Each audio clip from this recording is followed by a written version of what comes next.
You are listening to the Worship Leader Toolbox, episode 80. And today we're talking about the three big things worship leaders need to be involved in. Welcome to the Worship Leader Toolbox podcast, where our mission is to equip local church worship leaders and teams in practical components of local church leadership. We'd be honored to have you share, rate, or subscribe. And if you have questions, we'd love to connect at worshipleadertoolbox.com. We're thrilled to have you listening to our podcast, and our prayer is that it's helpful to you and your ministry team. Let's head now to today's episode. Welcome, worship leaders and worship teams. I'm here with Tim Price today, and we're investing some time talking about the three big things that will help shape all the rest of your ministry. Yeah, it's great to be with you, Dave, and I don't want people to be confused. Listeners here, we did post a few times back the three basics for making your team really good. And these were like more practical, like I think the three things were good charts, good scheduling, and good rehearsals. But today's three things really apply to the overall leadership of ministry. So in case you're not going to listen to this whole podcast, basically the three things are relationships, communications, and organization. And so your effective ministry is most often going to hinge on doing these three things well. And then all this other little stuff will fall into place. So that's why we want to talk about this on the podcast. These three things are important to have in place so that everything else fits around it. Nice. I'm looking forward to our conversation here. But first, let's take a moment to find out what you've been reading. Yeah, I know last time we started this little idea of a couple segments, and so I don't have a ton to say about this, but the book I've been reading is Lead Like It Matters by Craig Groeschel, and it's been good. I may have even mentioned on the last podcast, usually I'm reading more than one book at a time, but this book is a redone book of something he wrote 15, 20 years ago now, and it's been really great. So just how the different things that a church needs to get things moving and to keep things moving.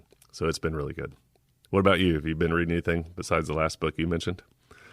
Well, Leanne and I have been going through Gospel Treason by Brad Bigney. I think I pronounced that. And it's a book about the hidden idols in the Christian life. You know, we think about idols of secular life that we stay away from. But we have no idea that there's these little hidden idols. Like, for example, in the first couple chapters, he's a pastor, and he had to deal with the idol of wanting to feel important or wanting to feel well thought of or whatever. And that it was an idol because he was putting that before his relationships with his wife and kids, with other people in the church. And it's powerful. It's convicting. Yeah, that's good. I like it. Since that was a short segment, let's also hear what songs you've been leading this week. Yeah, that's good too. We one of these days we might rotate those segments, but now we're just having fun saying everything we know. But if I pull up the list here of what we're singing this Sunday, it is Unstoppable God, New Doxology, Promises, and Christ Be Magnified. Have you done any of those before? I'm not familiar with New Doxology. Who does that? It's kind of an older song, but it basically starts off with the doxology, and then then they add a chorus and they add a couple verses. So it's pretty neat. Look that up. We've done it a few times around Thanksgiving and stuff, but this Sunday we're just kind of doing it as a celebration. Nice. So, yeah. Well, we're starting off with Leaning on the Everlasting Arms, and we've got a version of it that's kind of a country shuffle. A country shuffle. Country shuffle. You know, like a shuffle, like when the train is going on the tracks. Yeah. So it's kind of upbeat. One I've never heard before this week called Alabaster Heart. Oh, yeah. And then the Gettys, In Christ Alone. Do you ever have problems with the timing, getting everybody on the timing for that In Christ Alone because of kind of the irregular? I have trouble getting people on the timing of every Getty song. Oh, yeah. That's right. Yeah. And then... but it's a good one. Once it gets in your head, you can't get it out. Yeah. That In Christ Alone. I was teaching that to a student one time, and I literally had to write... I represented dots for the measures. So you have like a measure 3/4 and a measure 3/3. A 3/4 and 4/4, and all these different things. And so that's the only way that this one student could get it, and it really helped me. But and then Great Are You, Lord is our last one. Oh, that's cool. That's a good list. Yeah. Now let's jump into these three bedrocks. Number one, relationships. Yep. And I think, as always, some of these are like pretty cut and dried, but and maybe even like kind of elementary, because most people realize this. But building relationships is really a key to any ministry. And I heard a phrase one time that people don't volunteer for institutions, they volunteer for people. Ooh. And the same is reverse. People don't quit the church, they quit people. Ooh. And it's just kind of a weird thing to think about. So that's why relationships are so important with not just your worship team, but your coworkers and your church staff and pastor, your church folks, and your home. I mean, like it's a kind of a flow in life to have relationships in ministry, but it also requires some work and some intentional calendaring and all those things. So it is important, but it also makes your ministry more rewarding and fun. So it's not a science, it's more of an art, and relationships flow with ebb and seasons. There's just so many things I could talk about that might be encouraging to people, but the one overarching principle that I know of is that you love your people and you're 100% present in their lives for your current ministry as long as you're there.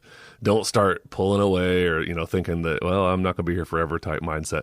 As long as you're there, love those people, be in relationship with them, and that's going to make a big difference. And we could talk about, so, I guess if I was going to throw out a couple of these aspects, and you're welcome to throw out a thought here, Dave, but like being connected, being present, listening, thinking of others, remembering details, being available. It's just like discipleship happens in relationships and a whole bunch of stuff like that. So I just think if you're not building those relationships, then you're going to have a trouble succeeding. What percentage of your total time spent in practice and rehearsal and things do you think should be spent on relationship building, such as having a Christmas party, maybe even taking a class on group dynamics, that kind of thing? How much percentage of time do you think that's important to do? We probably don't do that enough. We do have a Christmas party coming up later this year, but we've had potlucks and this and that. During our rehearsal time, we kind of pride ourselves, I guess, in a way on being flexible so that student ministry can use the space as well. And so our rehearsal time is pretty late for worship teams on Wednesday evening. We don't usually get started till 8 p.m. And as a result, we are kind of crunching to get everybody out, and most people stick around till 10 anyway. So I don't really know a percentage. I do know that as much as you cannot be dealing with details when you're around people, the better. So if you're 7-8 people show up for worship band rehearsal and you're still trying to learn a song or set up a mic, you don't have time to look people in the eyes and say, how's it going? How's your wife doing? How'd your trip go? You have to have those few moments just to connect with people informally. And then, the other thing is, and I guess over the years I've done this more than I'm letting on, but those opportunities to be together when you don't have an agenda is so important, because most often a ministry team is always getting together, preparing for the go time, which is coming up either in a couple days or a couple hours. And so there's just not enough time to just have unobstructed kind of no agenda driven time. So over the years, we have done quite a bit of that. Like we've had bonfires and we've had parties and we've had going away parties and breakfast potlucks and Friday night events. We've just done that about once a quarter probably for all these years. And that really helps engage with relationships. Nice. Yeah. There's a certain aspect to gelling as a band, as musicians and things. And you need to have that time together to kind of jam not on songs that you're working on or whatever, just so you can flow better as musicians. But man, I would almost say that the relationship is even more important than that actual instrument playing. I think that would make that even flow more. Oh yeah. I mean, it all works together. That's for sure. But chemistry is way more of a deal in musician circles than talent.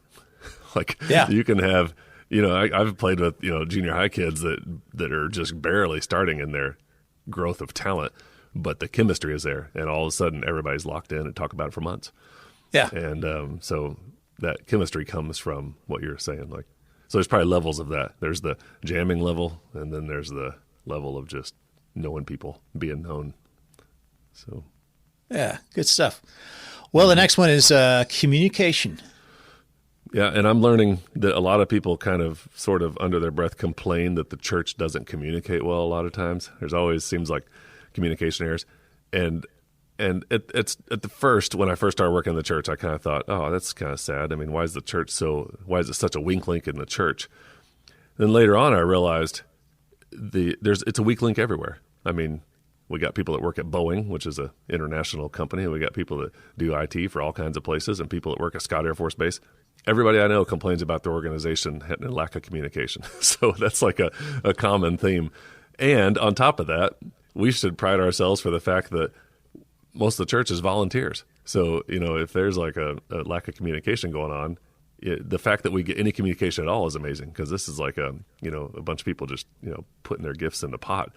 So basically, as far as leadership person, somebody in charge of ministry, of worship, if you're not letting your people in on what's going on, then you're missing an opportunity for them to grow and use their gifts and for their connection and their belonging.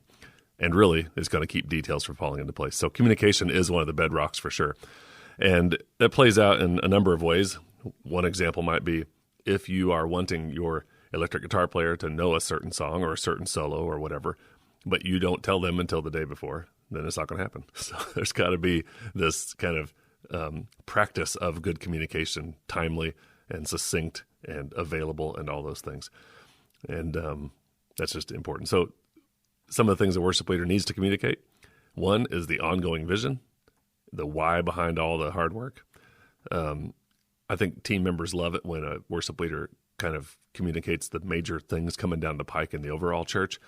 And worship team members, committed ones that are there a lot of Sundays, really feel like leaders in the church. And so it's kind of a shocker to them if there's an announcement from the pulpit that they aren't kind of aware of, if it's a total, new thing. So it's good to allude to that to some degree if you can. Other things to communicate is your appreciation, and then, of course, event dates, songs, parties, all the things we've been talking about. And, it's just important. So great communication is kind of a result of having your act together on things and keeping it going. Otherwise, I really wish there was a way that audience members listening to this could see my head nodding so much, because I don't want to keep saying, yeah, yeah, yeah. I don't really like doing that, but I'm like, yes, on all these points. There is one point here that on the flip side of this lack of communication, one of the main things I think is a lack of communication is when you have to have the difficult conversations, like if the team member is not meeting some certain standards or whatever the difficult conversations may be, and we tend to avoid those. And so what would you say to some of those difficult conversations that you have to have? Well, it's definitely true that you are, on behalf of the church, leading this group, and they are leading people. And if somebody has a microphone, you got to make sure that you got to make sure you know them and have vetted them, whether it's formal or informal. You have to know what people are going to say and how they're leading, and they got a heart for the church and they're committed, all those things. And basically what it comes down to is I'm terrible at those conversations as well. Like, I do not like to sit around and communicate the expectations. And I kick myself sometimes because I didn't communicate it early enough. So one of the best things I've learned over the years is to set it out on paper in advance. Like, if we don't want holes in people's jeans on Sunday morning, you don't want to have to just tell somebody that outright. Say, hey, next week don't have holes in your jeans. It's much better to just put that in writing way before it ever comes up to start with. So for the most part, I've kind of put myself in a position where I don't really have a lot of hard conversations with people because we've kind of set the standard in advance. But maybe you have advice. I really don't have any good advice except just, bite the bullet and say it for the sake of their own life as opposed to for the sake of your success. Like, it's going to be better for somebody to speak into their life now. And they might be mad, they might get upset, they might quit. But in 20 years, you might be part of their success story. Yeah, and then Tim told me I wasn't doing this right, and my whole life changed. I mean, it's like you do it on their behalf and their benefit more than your benefit. And so there's a lot that probably could be said about that. I like that. So you're communicating these difficult conversations because of their well-being, because of it's going to make them a better person and help their life along. Yeah. That's good. That's the perspective. Well, by the way, thanks to our sponsor for this episode, Pro Alarm, serving Illinois and Missouri with security and surveillance systems. reach out at proalarm.net or call 1-800-546-1300. 1-800-546-1300. We know not everyone in our listening audience is from our local bi-state region, but for those of us who are, your church could benefit from a talk with Don from Pro Alarm. Yeah, and this is the first time we've had like an official sponsor, so shout out to Don. But, in our church, one of the things I know is that we love the entry keypad that allows our worship team members to have a code to access the backstage door at the church. They can go in and out when they need to, get there as early as they want. And that's just one example of how like security systems can really benefit a church building. So I want to thank Pro Alarm for sponsoring this episode, and you can find out more at proalarm.net. Well, we've talked about relationships and communication. Now for the last foundational piece, organization. Yeah, we mentioned this a little bit earlier, that great communication really stems from organization. And really, relationships do too. Like if you can organize your calendar and your life in such a way that you have space. And that's really what organization does, is it opens up space for you and your team to do their best work. It'll help prepare and give time to plan. It adds ideas so that people can have plenty of time to think about those ideas and accomplish them, and let people really use their gifts, even though they have a huge and full plate of calendar stuff in their life. Just everybody's busy. And organization is like about the only tool there is to combat that.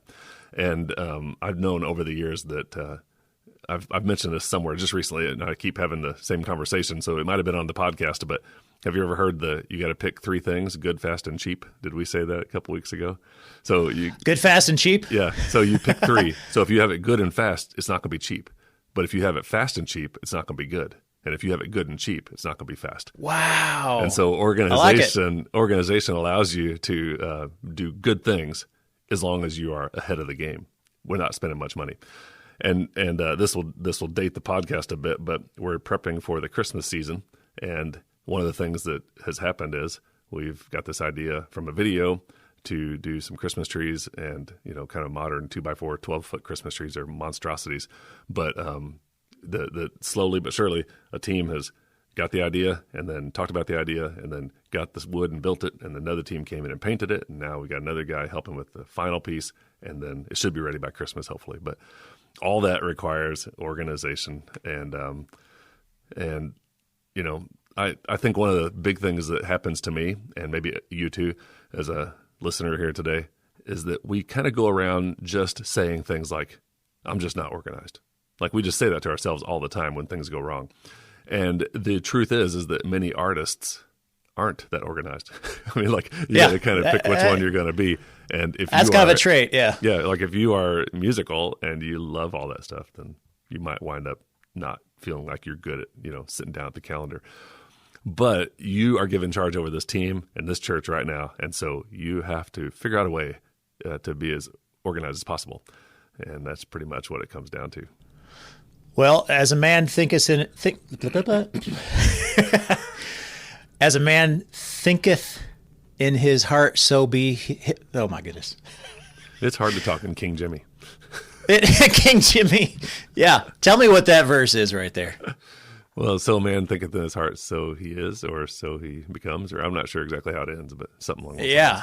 So that negative self-talk of I'm not this, I'm not that. Man, that's a defeater right there. You can just stop. I heard somebody say once, if you think you're, say, bad at whatever, you are. If you think you're good at whatever, you are. You're correct both ways. It's whatever you're thinking. So yeah. Don't call yourself a bad organizer. You might have to find a different way of organizing than what you've been given as an example, because your brain is wired just a little differently than those people around you. But you can do it. That's true. And there's a chance that most people listening to this are going to be either good at 2 out of 3 of these things, and they're going to be good at communication, organization, but not relationships, or relationships and communication, but not organization. And so that's totally fine. You just got to find what you just said. You got to find some people or some tricks so that you can have that third weak link of your abilities kind of be buffed up a little bit, and nice. That makes it a lot better. And I've done that with organization for sure. Like I have people that help me, by the grace of God, have people on our team that help write thank you notes and help schedule all the people and just a whole bunch of stuff in that regard. So it's just makes it easier. And speaking of delegation, I'm sure that you don't want to rely on somebody from one of these three aspects heavily. But if one of these is one of your weaknesses, delegation is a really good, powerful tool to, if somebody's really organized and they keep track of all the dates and the songs and all that kind of stuff really well, you can kind of rely on them a little bit to help do that. Yep, that is really true. So we need to build relationships, we need to communicate, and we need to get things organized. And we'll be amazed by what begins to fall into place in our ministries. And final thoughts? Yeah, I think maybe a final thought here is that we breeze past this relationship idea on most all that we talk about on Worship Leader Toolbox is more on the practical level. And I don't want us to, I want it to be understood that we kind of are including in that relationship piece that we're connected to the Lord, like we're spending time in devotion and prayer, and we're building a relationship with God so that our lives are, filled up by His grace, His presence, His joy, and that is really that. I mean, as far as relationships go, that's going to be an anchor that really supersedes all these anchors. So I mean, that's like a major part that we don't say every single week, and we probably wouldn't. But I just thought I'd throw that in. So it's a big part of it. It's good. Yep. Thank you for joining us on the Worship Leaders Toolbox. My name is Dave. This is Tim. And we'll see you next time. Goodbye. This podcast is brought to you by Harvest Ministry, and we are seeking team members. Since 1996, Harvest has had a mission to serve as a worship team for children in youth camps, conferences, retreats, and worship services around the Midwest. Over 300 young adults have served through Harvest Ministry, and we currently have openings for our summer team. If you are a guitar player, drummer, keyboardist, bassist, vocalist, worship leader, or tech person, we would love to talk with you. Ministry-minded young adult musicians can visit harvestministryteams.com and hit the Teams tab to learn more.